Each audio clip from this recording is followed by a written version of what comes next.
Yo, halo cuy, kembali lagi bersama gua di channel Shinzo Trade. Oke, jadi teman-teman, di sini kita bakal melanjutkan series kita, series Shinzo Learn. Dan untuk video kali ini kita bakal membahas mengenai salah satu hal basic lagi, yaitu tentang optimal trade entry. Oke, sebelumnya aku minta maaf teman-teman karena aku jarang upload, paling cuma seminggu sekali karena ada satu hal kegiatan. Tapi aku usahakan bisa lebih banyak lagi untuk membuat video di tiap minggunya.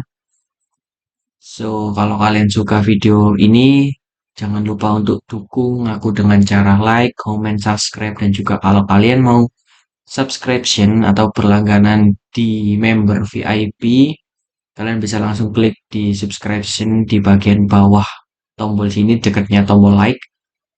Oke, jadi di video kali ini kita bakal bahas optimal trade entry ya. Jadi apa sih sebenarnya optimal trade entry itu? Gampangnya optimal trade entry itu tempat kita untuk memasang entry. Jadi tempat maksimal kita untuk memasang entry. Ketika kita sudah mendapatkan sebuah area OTE atau optimal trade entry, biasanya itu punya chance yang jauh lebih besar untuk di respect atau biasanya itu kalian bisa dapat entry yang zero float ketika kalian bisa mengetahui area OTE yang baik dan juga yang benar. Terus apa sih OTE itu ya? Jadi gini teman-teman, ini penjelasanku pribadi aja. Jadi kalau ada mentor atau ada YouTuber di luar sana yang punya penjelasan atau pendapat yang berbeda, itu dipersilahkan. Tapi ini aku jelaskan optimal trade entry berdasarkan pengalamanku dan juga berdasarkan penjelasanku sendiri. Oke, jadi optimal trade entry itu di aku terbagi atau gabungan dari dua hal. Bentar. Eh, Gabungan dari dua hal, yaitu yang pertama adalah golden ratio, golden ratio dari Fibonacci.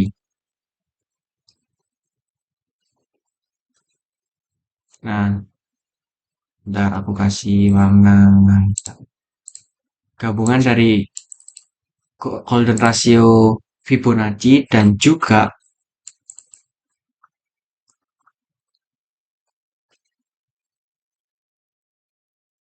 PD array atau premium discount array atau biasa apa ya, order block dan lain-lain, OJ dan lain-lain itu. Nah, gabungan dari kedua itu teman-teman. Ini golden ratio dan juga PD array itu menciptakan atau menghasilkan optimal trade entry. Nah, jadi gabungan dari dua ini, dua aspek ini menghasilkan optimal trade entry. Jadi kalau kalian misal dijelasin sama orang lain, optimal trade entry itu cuma Fibonacci 0,68 atau Fibonacci golden ratio. Itu menurutku masih kurang, teman-teman. Karena meskipun sudah masuk ke area golden ratio Fibonacci, tapi kalau nggak ada PDR atau nggak ada apa ya, nggak ada tempat entry, nggak ada eh, mungkin fair value gap atau yang lainnya, itu bakal kesusahan atau minim apa ya, minim di respect lah gitu teman-teman. Mungkin itu ya penjelasan singkat. Langsung aja kita coba cari contohnya di real market.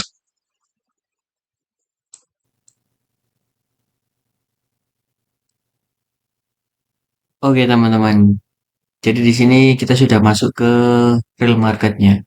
Nah, hal pertama yang perlu kalian lihat atau perlu perlu kalian ketahui itu adalah trennya. Di sini sudah jelas trennya naik, trennya bullish.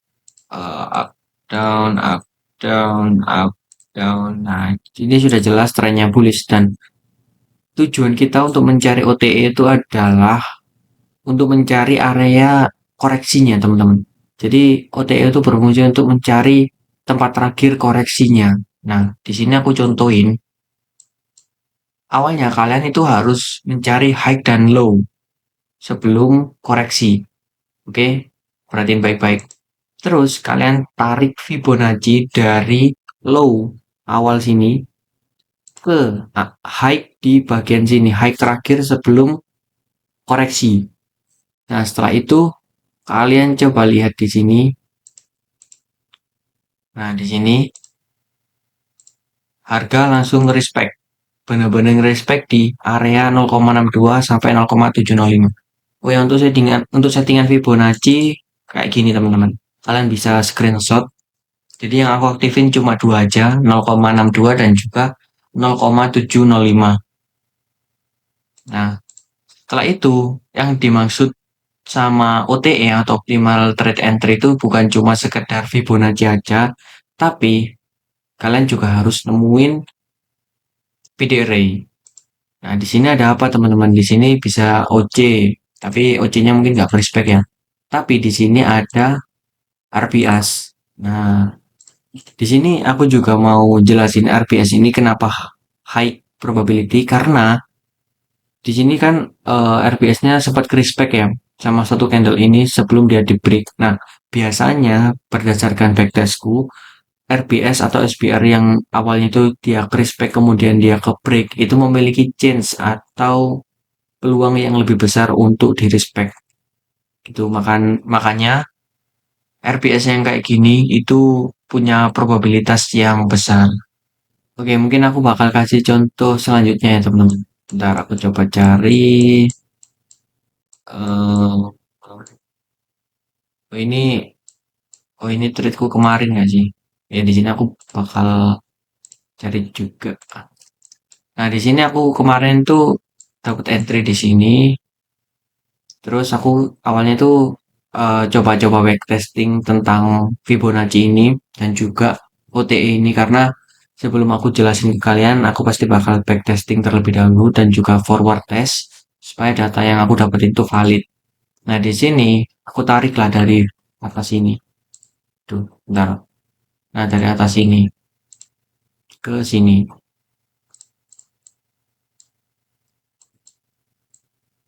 Nah, kenapa aku nggak tariknya dari sini? Karena aku lihatnya tuh dari bearish yang dominan, teman-teman. Jadi aku nggak tarik yang dari sini, aku tarik dari sini. Soalnya bearish apa ya bearish trendnya itu dimulai dari sini yang dominan. Jadi aku tariknya dari situ. Kemudian di sini udah dapat area Fibo-nya, area optimal trade entry-nya. Kemudian kita cari PDR mana yang bisa di respect gitu kan. Nah, di sini ada SPR. Kenapa disebut SPR? Bentar aku coba pindah ke lancar. Bentar. Nah, di sini teman-teman, di sini SPR karena bisa kita lihat di sini sudah jelas banget kalau di sini tuh area supportnya, area resisten, kemudian di sini break. Nah, di situ disebut SPR, teman-teman. Jadi SPR tuh nggak harus bentuknya sempurna kayak gini mungkin. SPR tuh bisa bentuknya kayak gini. Intinya kalian lihat di line chartnya aja supaya lebih jelas.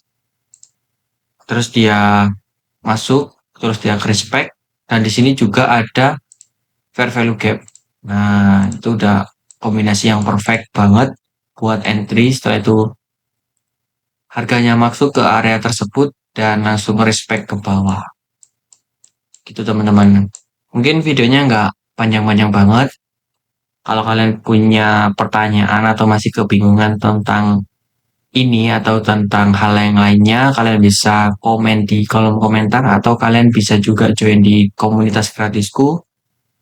Di situ aku usahain lebih aktif lagi untuk sharing-sharing mungkin tentang news, tentang setup dan lain-lain juga. Kalau kalian mau akses video-video eksklusif, kalian bisa berlangganan subscription di bawah. Oke, mungkin itu saja teman-teman. Apabila kalian masih punya pertanyaan, kalian bisa langsung drop di kolom komentar. Oke, terima kasih. See you in the next video, guys.